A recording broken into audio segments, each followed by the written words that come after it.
Hoy es un día tan especial porque hoy es el día en que recordamos la resurrección de nuestro Señor. En estos días pasados, pues igual estamos conscientes de los eventos que recordamos en estos momentos. Desde el domingo pasado, cuando recordamos la entrada triunfal de Jesús en Jerusalén, vimos la semana pasada esa entrada de este rey humilde, manso, este rey que venía proféticamente para reinar sobre su pueblo, pero cómo cambió la escena. La escena de las multitudes que aclamaban a Cristo como rey en ese día desaparecen y encontramos más bien una multitud que clama por su muerte. Cuando se les ofrece un ladrón, un asesino, prefieren antes tener a ese Barrabás antes de tener a Jesús, el rey de los judíos. Estamos llegando a lo que es realmente la conclusión final de Lucas y si recordáis, bien, nosotros al final hemos estado viendo el Evangelio de Lucas y hemos pegado un pequeño salto, saltando mucho material, pero para llegar a esa parte que corresponde con estas fechas. Pero un poco en esa sección lo que tenemos es Jesús arrestado y azotado. Por cierto, hice copias de la hoja, pero no sé. No, sí. Pero se han pasado para los que quieren, ¿no? Bien. Tenemos a Jesús arrestado y azotado. Vemos en esa sección el contraste entre Pedro que niega al Señor, pero sale llorando, y Judas que también entrega al Señor, pero sale deprimido y hasta el suicidio le lleva. Luego Jesús condenado ante una serie de juicios que no son juicios. Al final es una injusticia total, pero al final sale condenado y tenemos ahora el contraste entre Jesús y Barrabás, que Pilato al final, intentando de todas las maneras posibles esquivarse lo que viene encima, al final acepta y acepta condenar a Jesús. Jesús ejecutado por los romanos y finalmente enterrado por Nicodemo y por las mujeres. Y lo que veremos a continuación es, bueno, al final, cuando hago así, si aprietas, perfecto. Tenemos a Jesús que resucita y asciende a lo alto. El capítulo 24 empieza primeramente con el testimonio de las mujeres, pero luego continúa con el testimonio de los 2 de camino a Emaús y finalmente el testimonio de los 11. Bien, yo quiero enfocar específicamente en esa parte de la historia, el testimonio de los 2 de Emaús. Es una historia que me encanta, siempre me fascina esta historia, así que lo que vemos en la historia es lo siguiente. Primeramente quiero poner la escena. Entonces en la escena tenemos una escena con 2 discípulos. Bien, en el versículo 13 leemos que hay 2 discípulos. Uno de ellos, un poco más adelante en la historia, recibe un nombre, ya lo conocemos como Cleofás. El otro se queda desconocido. Ahora, la pregunta siempre es, bueno, primeramente, ¿quién es Cleofás? Y la siguiente pregunta es, ¿quién era el otro? Y por supuesto ha habido personas que han intentado proponer que quizás el otro fuese. Lo que parece claro es que el otro discípulo no es uno de los 11. Bien, porque vemos que después de ir hasta Emaús, vuelven y se reúnen con los 11. Por lo tanto, entendemos que ninguno de estos 2 forma parte del grupo interior, o sea, el grupo íntimo de Cristo. Así que realmente no tengo una contestación para la segunda pregunta de quién es este otro discípulo. Así que vamos a entender que es uno de los que estaba conectado con el entorno de Jesús, pero no con ese grupo íntimo interior de los 12 que ahora se ha quedado en 11 por la muerte de Judas. Pero Cleofas sí que es verdad que lo vemos en varios sitios. Primeramente, en Juan vemos que de las mujeres que están al pie de la cruz, una de ellas es la mujer de Cleofas y nos dice que ella es la madre de Jacobo. Por lo tanto, entendemos que Cleofas es el padre de uno de los discípulos. Por lo tanto, cuando volvemos a mirar la lista de los discípulos, parece ser que realmente aquí tenemos uno que tiene el nombre de Alfeo. Ahora, siempre es un nombre que es complicado en castellano, porque ¿quién quiere ser el hijo de Alfeo? Pero no tiene que ver con ese feo, sino que igual es una forma variante del mismo nombre, Alfeo, Cleofas. Por lo tanto, podemos entender que este es uno de los padres de los discípulos de Cristo. Van los dos hombres caminando. ¿Y hacia dónde van caminando? Van caminando hacia Emaús. Ahora, yo puse ese plano aquí porque la semana pasada puse un plano en inglés y esta semana digo voy a poner en castellano. El problema es que efectivamente todo viene perfectamente en castellano, Samaria, Perea, Judea, Jerusalén. El problema es que no estoy de acuerdo con la localización de Emaús. Si podéis ver aquí ese globo grande, ese Emaús está lejísimo de Jerusalén, pero muchísima distancia. Eso es que la verdad es que no hay ningún pueblo moderno que lleve el nombre Emaús más allá de una tradición posterior, muy posterior. Por lo tanto, hay que empezar a adivinar dónde estaba este pueblo. Lo que pasa es que Lucas nos da un detalle importante. Nos dice que estaba a 60 estadios. Ahora, 60 estadios, ¿cuánto es? Bueno, si podemos imaginar un estadio, y si imaginamos por un momento lo que es un campo de fútbol, y no solamente lo que es el campo en sí, sino lo que es el estadio, pues ya nos puede empezar a dar una idea. Algunos igual habéis viajado a Roma y habéis visto el Coliseo.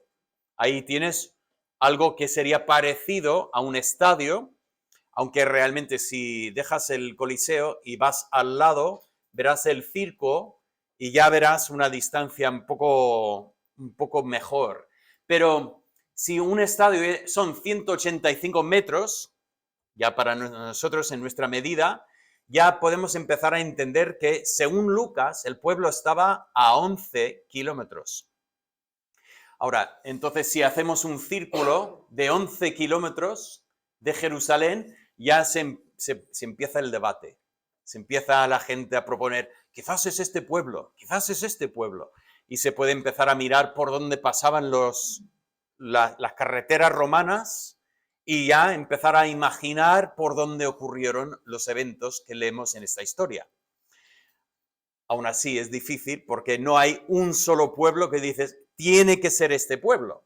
Lo que tengo bastante claro es que no es este pueblo que está marcado aquí, que está demasiado lejos para que estos dos discípulos por la tarde transitaran caminando hasta allí y luego después se dieran la vuelta para volver. Incluso hay algunos que proponen que quizás estos 11 kilómetros es el viaje de ida y vuelta, lo cual hace la historia incluso más factible de entender en cuanto a los tiempos que describe, e incluso si empezamos a hablar de una distancia de unos 5 kilómetros y medio, pues hay otros pueblos que caen en esa misma carretera romana que podrían encajar perfectamente con la descripción de la historia. El fin es que realmente importa poco la localización del pueblo hacia donde van. Nos cuenta Lucas que era un viaje corto y van dos discípulos andando. ¿Y cómo están andando? Bueno, cuando vas andando el andar es perfecto para conversar. Nuestro hijo tiene esa afición de correr, le gusta correr. Y es increíble porque dice, tienes que correr a una velocidad en que puedas mantener una conversación. Y digo, sí, andar. O sea, Si yo ando, puedo mantener una conversación. En el momento que empiezo a correr, ya la conversación fuera, yo estoy demasiado concentrado en respirar. Bien, pero estos hombres están andando y es perfecto para conversar. Y están conversando, pero interesante es notar que dice al principio que estaban andando y hablando, pero luego el texto cambia y dice que estaban discutiendo, discutían. Y luego después incluso tenemos la palabra curiosa, pláticas. No sé si usáis la palabra platicar o pláticas. No se suele usar mucho, ¿no? Vi en el diccionario que se suele usar en España para sermones. El cura que da una plática. Y bueno, eso no es el uso aquí. En fin, la palabra que tenemos aquí son dos palabras distintas en el lenguaje original del Nuevo Testamento, pero las dos palabras nos llevan en la dirección de casi discusión, de conversación fuerte. O sea, unos que no están exactamente de acuerdo, están allí hablando entre ellos y quizás empieza a subir el tono. Y en medio de esta situación, ¿qué tenemos? Encontramos que viene Jesús y se une a la conversación. Aquí vemos Jesús que empieza a preguntar. Ahora me encanta esta historia porque imaginas la escena. Dos hombres van andando y están entre ellos discutiendo algo con quizás un tono así, con pasión. Cualquier otro caminante por el camino aquella tarde diría, no me meto allí. Que es algo importante que están tratando. Y sin embargo, viene Jesús como, yo qué sé, como muy inocente, y de repente dice, ¿de qué estáis hablando? ¿De quién estáis hablando? ¿Pero qué pasa con este? Empieza a hacer preguntas sobre por qué están discutiendo, sobre su tristeza. Interesante, se nota que estos hombres están tristes y Jesús les pregunta, ¿por qué estáis tristes? Incluso sobre los hechos que están comentando. ¿Qué es lo que está pasando aquí? Y no sale muy bien en nuestra traducción, pero en el versículo 17, a ver si es aquí. En el versículo 17 Jesús pregunta, ¿qué pláticas son estas? Y luego el versículo 18, respondiendo uno de ellos, que se llamaba Cleofas, le dijo, ¿eres tú el único forastero en Jerusalén que no has sabido las cosas que han acontecido en estos días? En el texto dice literalmente aquí que uno que para, o sea, van andando para llegar a su destino, y uno para y le mira y dice, pero, ¿qué pasa? ¿Cómo me preguntas eso? Es que toda Jerusalén está hablando de ese tema. Es que el pueblo entero está hablando de Jesús. Y tú me dices, ¿de quién estáis hablando? ¿Qué es lo que pasa aquí? Y se empieza a andar otra vez. Y estos hombres empiezan a contestar esta pregunta de Jesús. Así que vamos a entrar, pasamos de la escena a lo que es realmente los hechos, o sea, lo que es la historia que cuentan. Empiezan a contar su tristeza, describir su tristeza, primeramente diciendo de quién están hablando. Están hablando de Jesús. ¿Quién es Jesús? El Nazareno, el de Nazaret. Así se identificaban en aquellos días. En vez de tener apellidos, muchas veces o se utilizaba el nombre del padre, y nosotros podemos entender esto, o sea, muchas veces vemos esto en la Biblia, tenemos a personas que tenemos un nombre y luego tenemos su padre. En el nombre de los discípulos que acabo de comentar hace un momento, tenemos a este que es el hijo de Alfeo. Y tenemos muchos ejemplos así en la Biblia que, bueno, ¿quién eres tú? Bueno, te identificas por tu familia. Pero también es muy frecuente encontrar pues el pueblo o la ciudad para poder identificar a la persona. Tenemos a Saulo de Tarso, tenemos a pues muchísimos ejemplos de personas de tal ciudad. Y Jesús no es ninguna excepción. ¿Quién es Jesús? Habría muchos que tenían el nombre de Jesús, pero era Jesús de Nazaret, tal como también conocemos a María de Magdala o Magdalena, o sea, tenemos su pueblo, que es una forma de identificarla. Así que empiezan con esa primera descripción, Jesús de Nazaret. ¿Pero qué más? Es un varón profeta. Tenemos que recordar una vez más, no es que tuvieras profetas a diestra y siniestra, no es que, mira, había muchos profetas. Recordamos que había pocos profetas. Juan el Bautista lo reconocían como profeta, pero no había muchos más. Y sin embargo, aquí reconocen a Jesús como el varón profeta y lo que es más, un varón poderoso en obra y palabra. Interesante el orden. No es un varón poderoso en palabra y obra, sino que primeramente dice, mira, un varón que era poderoso en obra. ¿Por qué? Porque hacía milagros, hacía cosas que ningún ser humano podría haber hecho. Él calmaba la tempestad, él alimentaba las multitudes, él sanaba a los enfermos, un varón poderoso en obra. Pero también un varón que es imposible ignorarlo por la palabra que habla. Cuando él habla la palabra no es como nadie que jamás has escuchado. Él predica con una autoridad que es única. No hay otro que predique como él. Incluso dice, ese varón que es poderoso delante de Dios y delante de los hombres. Obviamente Dios está con él y el pueblo lo reconoce. Pero todavía realmente no han contestado a la pregunta. La pregunta es, ¿por qué estáis tristes? Y por lo tanto, tienen que contar eso. Están tristes por la muerte de este varón profeta poderoso en obra y en palabra. ¿Por qué? Y aquí repasa rápidamente lo que es la historia que tenemos en los capítulos anteriores, lo que acabo de comentar al comenzar este mensaje. Jesús fue entregado, juzgado, condenado, crucificado y enterrado. Y repasan estos eventos. Fue entregado a sentencia de muerte. Es interesante. No comentan a Judas. A mí me sorprende, ¿no? Que los discípulos dirías que fue traicionado por Judas. No lo comentan. Más bien comentan que fue traicionado por los propios líderes religiosos. Entienden que Judas hizo lo malo.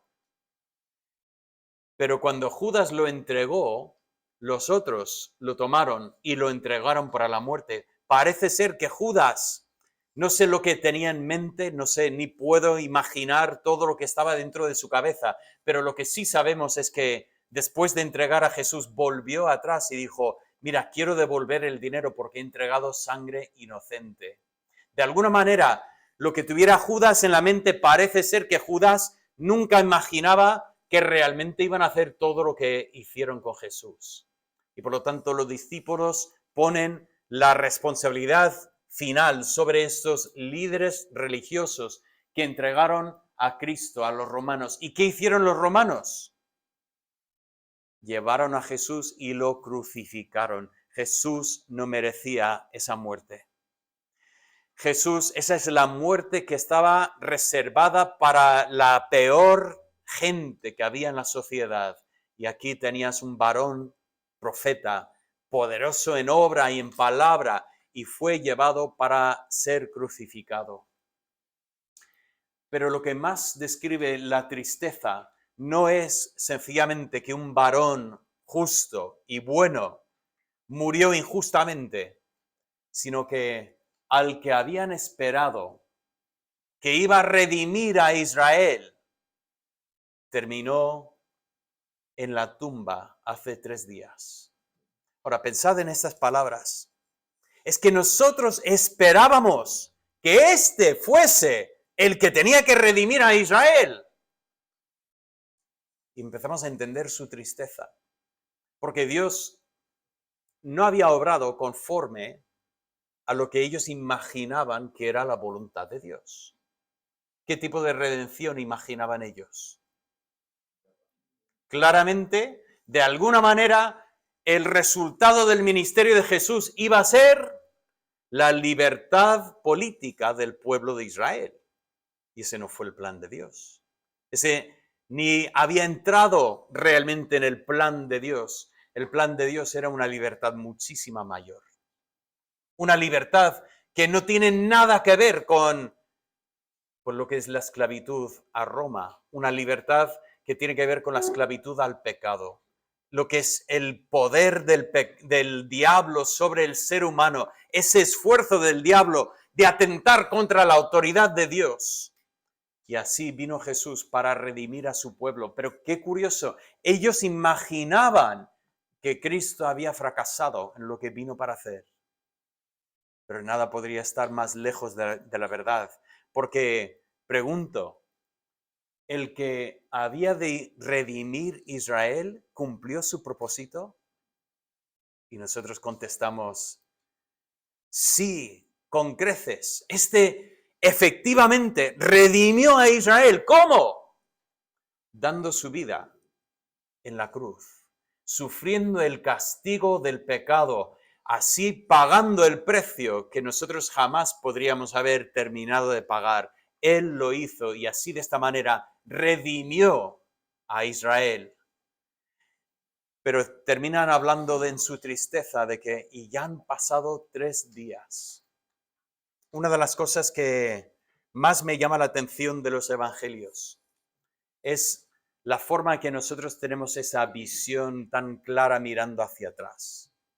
Cuando dijeron, y este es ya el 3er día, se tendrían que haber empezado a sonar alarmas, una sirena, luces, que el Señor habló muchísimas veces, de 3 días.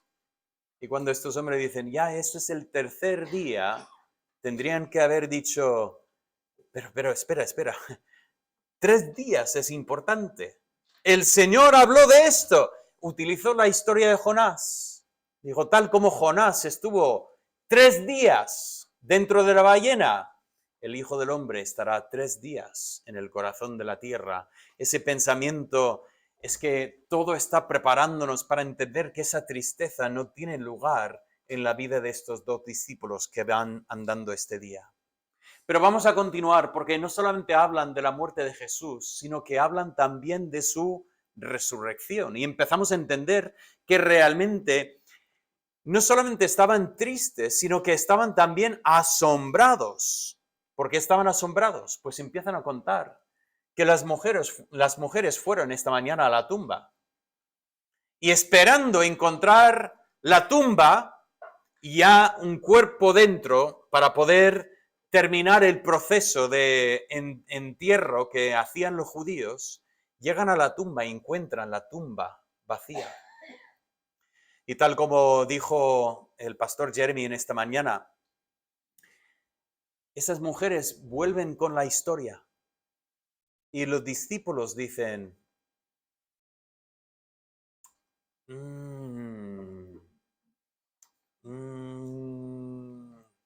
me gustaría creerlo, pero es que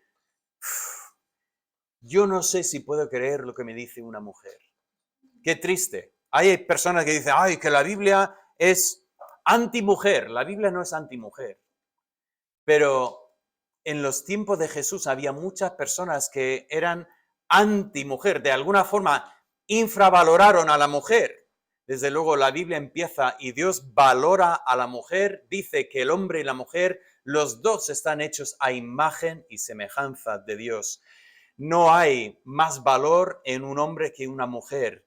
Los dos tenemos el mismo valor y desde luego Cristo murió tanto por mujeres como por hombres. El Señor aquí hace algo curiosísimo. En medio de una cultura que decían, bueno, el testimonio de una mujer, si es solo una mujer la que lo ha visto, se descarta ese testimonio porque no tiene valor. Y el Señor espera allí y después de que se marchen los discípulos, el Señor se presenta a María en la tumba. ¿Por qué? ¿Por qué esperaría que Juan y Pedro se fueran? Es que estaba esperando porque dijo, la primera persona que va a dar testimonio de mi resurrección es una mujer. Y allí se presenta ante María. Qué escena más preciosa. Ella llorando, ni le mira al que le está hablando.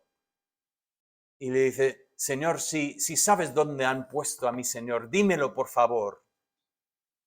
Y qué precioso cuando él dice su nombre, María. Cuando él pronuncia su nombre, es un momento que ella se da cuenta de lo que está pasando. Y es ese momento que se cae a sus pies y abraza sus pies y dice, no te suelto otra vez en la vida. Y el Señor tiene que decir, María, tú tienes un trabajo, ve, diles a mis discípulos. El Señor mandó el mensaje por una mujer de que Él vivía ya. Pues estos hombres hablan de estas mujeres que fueron al sepulcro y no encontraron a Jesús. Dijeron que habían visto ángeles. Bueno, se escucha en sus palabras la incredulidad. Unas visiones de ángeles. Vamos, no sé qué pensar, pero no me lo creo muy bien. Y que los ángeles supuestamente dijeron que él vivía allá. Aquí tenemos ese asombro que no saben qué creer en estos momentos. Y sobre todo porque luego después los discípulos fueron y no vieron al cuerpo, pero tampoco vieron a Jesús, ni tampoco vieron a los ángeles. Por lo tanto, ¿qué creer en estos momentos? Bueno, continuamos con la historia. Y lo que tenemos es un pasaje interesante de Jesús. Oh insensatos y tardos de corazón para creer. ¿Podemos imaginar este momento? Imagina por un momento, tú estás andando con alguien y estás conversando, una conversación íntima, así fuerte, y de repente aparece otra persona y se mete en medio de la conversación encima de una persona que no tiene ni idea, aparentemente, de lo que ha ocurrido y tienes que contarle lo que todo el mundo sabe. Y de repente la persona te suelta una frase así. Insensato, tardo de creer. Es que cualquiera se ofendería y sin embargo no tenemos una historia de ofensa aquí. Más bien, Jesús empieza, ¿y qué hace? Empieza a contarles desde el primer libro de la Biblia, dice desde Moisés. No desde la figura de Moisés, sino desde los libros de Moisés. Así que empieza desde Génesis, Éxodo, Levítico, Números, Deuteronomio.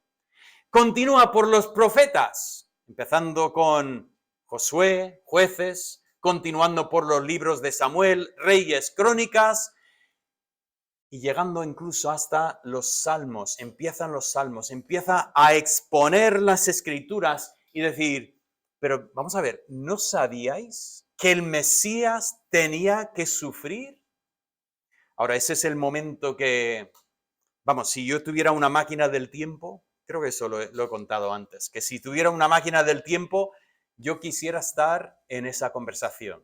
Vamos, yo me meto también en la conversación y digo, ¿de qué estáis hablando?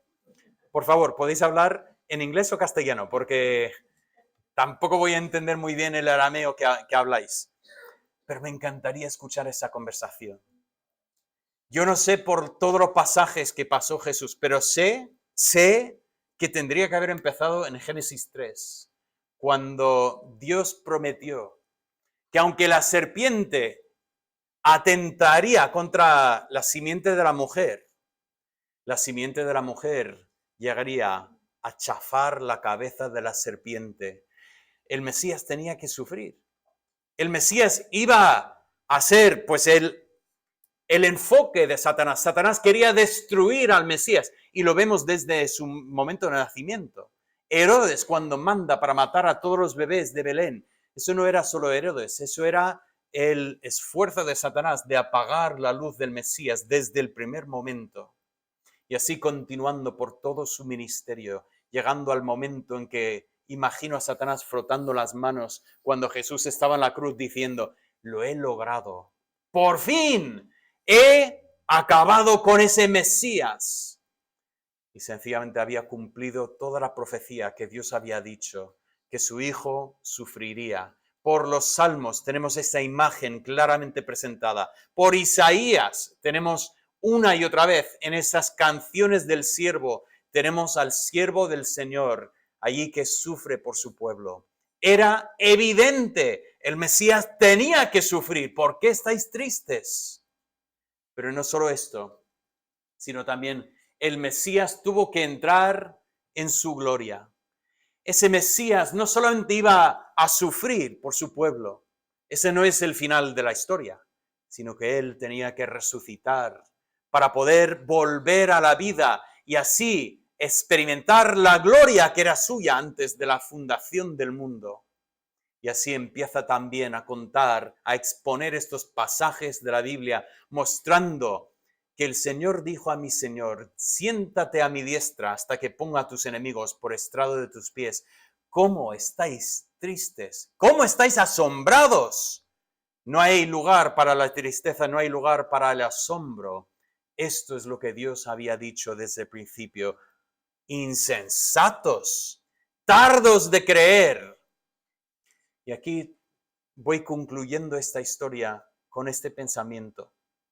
Una historia maravillosa, una historia que realmente me conmueve imaginando la escena, imaginando ese momento en que ya llegan a su salida, ya ponen el intermitente, empiezan a coger la salida y Jesús dice, ¿os vais? Bueno, hasta luego. Y dice, no. Dice, es tarde. Sal tú también. Vienes a casa, duermes en casa y mañana continúas el viaje, pero sigue hablándonos, por favor. Y el Señor dice, vale.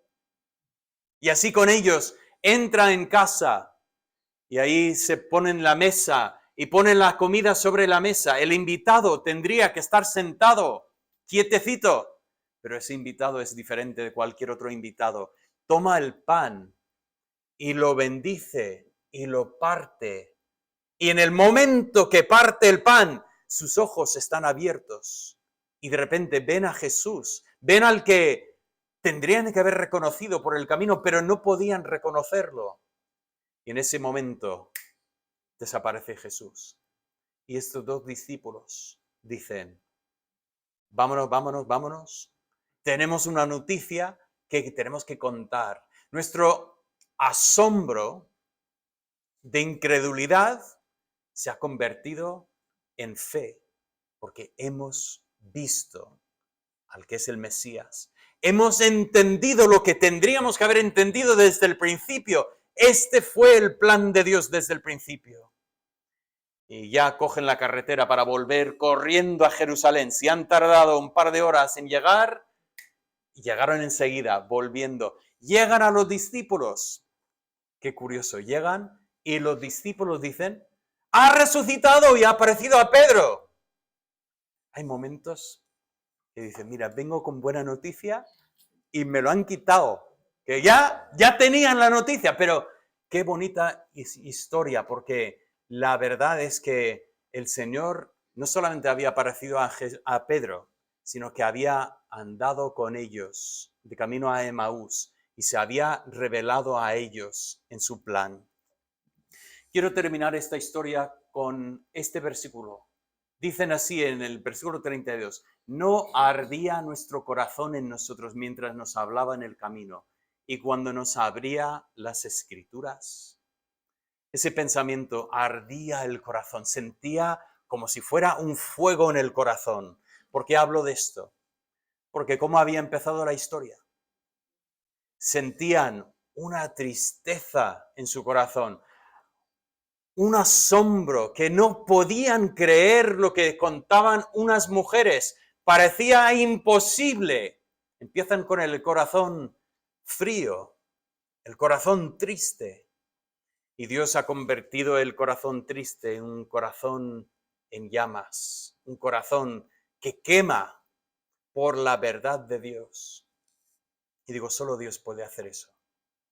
Solo Dios puede hacer eso. Estamos en un mundo que pensamos que se puede solucionar cualquier problema mediante el medicamento, mediante la medicina. Y gracias a Dios, se puede hacer muchísimo por medio de la medicina. La medicina es un regalo de Dios. En ningún momento quisiera yo quitar importancia a lo que Dios ha permitido que nosotros conozcamos por medio de la ciencia. Pero la medicina tiene sus límites. Y la medicina precisamente no puede hacer nada con un corazón frío, pero Dios sí.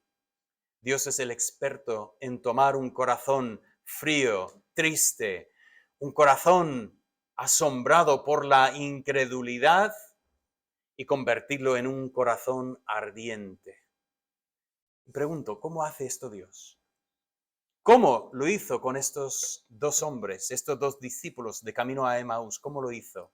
La respuesta es por medio de la palabra. Tomando la palabra, empezando a entender lo que la palabra dice, Dios convierte ese corazón triste en un corazón ardiente. Entonces, quiero hacer la pregunta en esta mañana.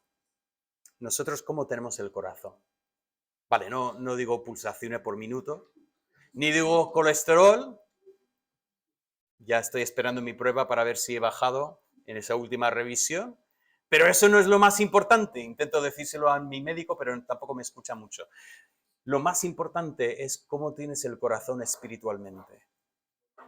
Y pregunto, si tienes el corazón triste, si tienes el corazón endurecido, que eres tardo de creer, si eres insensato, o si Dios ha encendido este fuego en tu corazón, porque eso es lo que Dios quiere hacer.